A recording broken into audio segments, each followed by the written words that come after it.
প্রেগনেন্সির শেষের দিকে আমার সাথে এই রকমটা হবে সত্যিই ভাবতে পারিনি।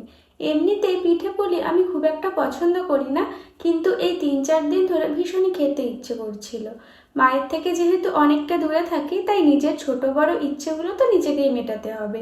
তাড়াতাড়ি দুপুরের রান্না কমপ্লিট করে লেগে পড়লাম পিঠে বানাতে। চাল গুঁড়ি মাখা পর্যন্ত তো সবই ঠিক ছিল। প্রবলেমটা স্টার্ট হলো দুধটা গরম করার সময়। দেখি পুরো দুধটাই কেটে গিয়েছে। তাৎক্ষণিক মনটা খারাপ হয়ে গেল। হার কিন্তু মানার মেয়ে আমি না। ছোট কিংবা বড় কাজ যেটা আমি শুরু করি তার শেষ দেখে তবেই ছাড়ি। বাড়িতে কিছুটা পরিমাণ নারকেল দুধ ছিল, তার সাথে কিছুটা পরিমাণ গুঁড়ো দুধ মিশিয়ে দুধ পুলি বানিয়ে ফেললাম।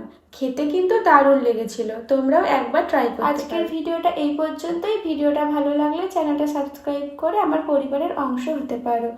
সো দেখা হচ্ছে নেক্সট ভিডিওতে। তোমরা ততক্ষণে সবাই ভালো থেকো, সুস্থ থাকো। Ta-ta, bye bye, love you all.